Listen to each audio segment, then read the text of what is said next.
Na tribuna, pelo tempo regimental, o vereador Edio Oswaldo Vieira.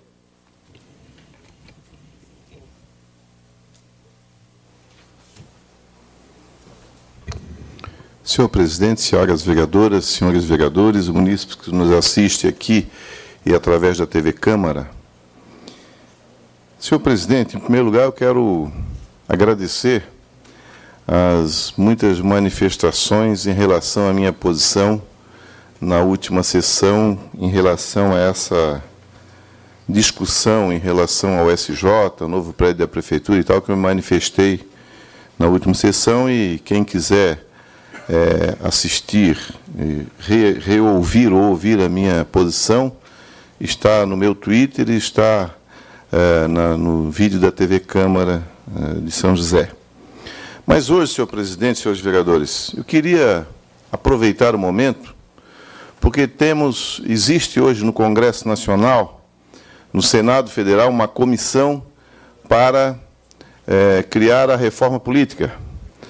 E na Câmara dos Deputados, uma outra comissão para criar ou fazer a reforma política.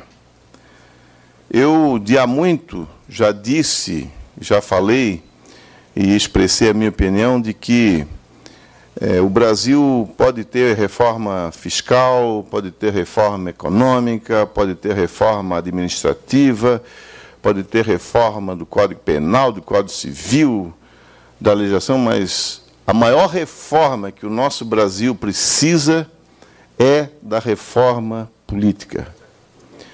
Nós hoje vivemos uma bagunça institucionalizada em relação aos partidos políticos.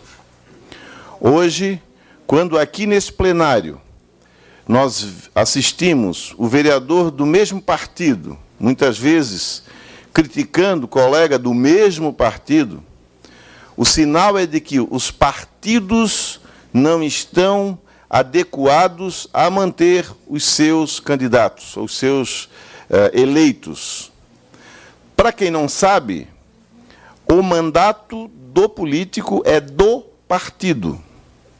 Haja vista que nas últimas eleições ninguém mudou de partido e ninguém está mudando de partido, porque se mudar, perde o mandato. Só que nessa questão tem uma situação muito complexa.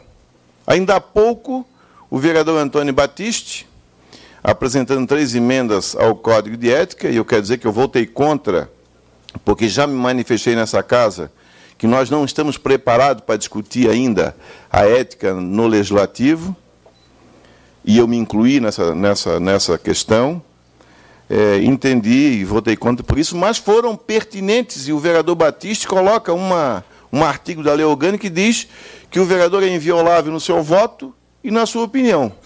E, no entanto, o mandato do vereador é do partido. Logo, entende-se que se o partido tomar uma posição lá fora e mandar determinar que os vereadores votem dessa ou daquela maneira, vai de encontro, ou seja, contraria o que diz a norma constitucional e a lei orgânica, em que o vereador é dono do seu voto, é dono da sua opinião, mas, no outro lado, diz que o mandato é do partido e ele tem que votar igual ao partido. Vocês entenderam por que tem que ter uma reforma política? Mas há que se entender também que chegamos nessa situação porque, ao longo do tempo, se perpetuaram oligarquias, grupos mandatários se perpetuaram no poder e começaram a manipular os candidatos, criando novos partidos. Tem novos partidos vindo por aí, inclusive, né? É bom que se diga que a direita brasileira, há mais quase 16 anos fora do poder, está se articulando para achar um partido mais lá, mais cá, para poder voltar às cercanias do poder, né? Às cercanias do poder. Então, está acontecendo no Brasil. Mas o mais grave de tudo isso é que o Senado Federal faz uma comissão e a Câmara dos Deputados faz outra comissão. Nós não vamos imaginar de que os nossos deputados, com todo o respeito, há muitos que têm o desejo de se manifestar favorável a uma reforma política, mas não vamos acreditar que eles vão chegar a uma conclusão. Quem é que vai fazer uma regra contra si, contra o seu interesse? Quem é que vai dizer lá que não vai ter mais coligação, se tem pequenos partidos lá que, se não tiver coligação, se acabam. Quem é que vai votar lá, presidente Nery Amaral? Dizendo que quem não fizer 5% do voto perde o mandato. Ele vai perder o mandato. E quero aqui falar duas verdades absolutas, que eu acredito. Primeiro, razão tinha e tem o ex-presidente Lula, que propôs uma constituinte paralela.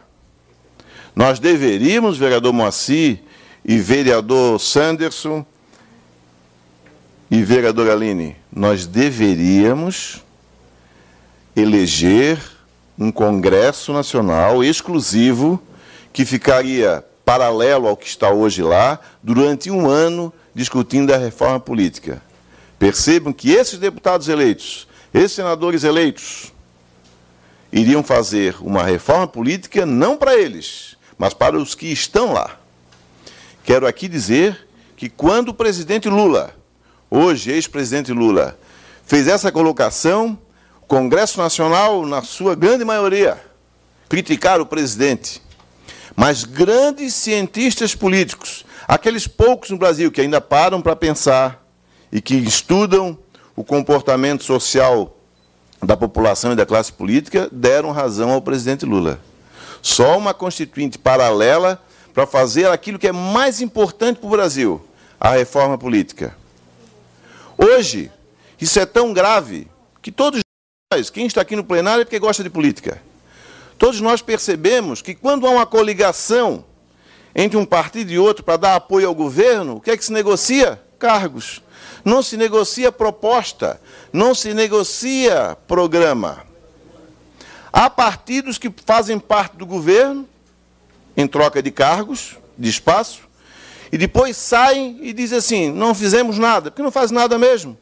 Porque quando entraram, quando se coligaram, não apresentaram uma proposta do tipo, olha, se nós nos coligamos, se fizer diminuir o número de não sei o quê, se mudar o sistema da educação, se mudar o sistema da saúde, se apresentar o nosso programa na área ambiental, levantar as suas bandeiras. Vocês percebem isso?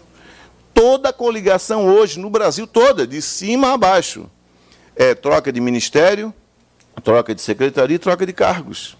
Nós, brasileiros, perdemos o sentido da ideologia, de defender algumas bandeiras. Que bandeira tem aquele partido, ou esse partido, ou aquele acolá? Quais as bandeiras dos partidos hoje, se não é apenas tomar o poder pelo poder? Qual é o partido em São José, ou em Florianópolis, ou em Santa Catarina, no Brasil, que se reúne todo mês para discutir o seu programa, para definir, com algumas raras exceções, apenas para discutir picuinhas? Porque discutir programas, isso não acontece. Quais os partidos, nos últimos 3 anos, senhor presidente, que requisitaram a Câmara para discutir questões programáticas para os próximos 4, 5 anos, chamar a imprensa e mostrar, olha, o nosso partido agora defende isso ou defende aquilo? Não acontece nada, gente. Nós temos na nossa lei orgânica, na Constituição Federal, a instituição do plebiscito. Qual foram os últimos plebiscitos que fizemos nesse país? O das armas e o do regime de governo, há muito tempo atrás. E para nós, senhor presidente, seria muito simples. Há uma questão em São José qualquer, se faz um plebiscito. A forma mais, o avanço da democracia é a questão plebiscitária, é os partidos fortes, é discutir a malfadada reeleição que não está dando certo, todo mundo sabe disso. Né? Todo mundo sabe disso. Todos os governos, nos primeiros 4 anos, trabalham para se reeleger. E no último ano, trabalham para ser deputado estadual ou deputado federal. Essa que é a verdade, gente. Então, eu queria, e por último, senhor presidente, por que eu estou dizendo isso? Porque nós, em São José, em Palhoça, em Biguaçu, em Santa Catarina, no Brasil, qual é o município cuja Câmara está se reunindo para discutir a reforma política? Que tinha que nascer de baixo, nascer do parlamento municipal. Nós não estamos discutindo isso. Então, estou fazendo essas questões aqui, senhor presidente, para indicar, para aguçar, para chacoalhar os partidos de São José, inclusive o meu partido, o PSDB, para que Vamos começar a discutir reforma política, vamos aprender a conviver, discutir ideologia, discutir as propostas básicas da reforma política que está sendo discutida lá em Brasília, em 2 comissões separadas, porque se fosse uma comissão, senhor presidente, para dar resultado, faria uma comissão mista entre Congresso e Câmara dos Deputados. Já fizeram separado para dizer, o Senado aprova de um jeito, a Câmara de outro, não houve acordo, só para o ano que vem. Porque ninguém vai fazer reforma política, senhor presidente, para lhe prejudicar ou lhe trazer prejuízo político. Só se for uma reforma prorrogar, já estou falando em prorrogar mandato, já perceberam? Para 5, para 6, para 7, para 8. É isso, senhor presidente. Muito obrigado.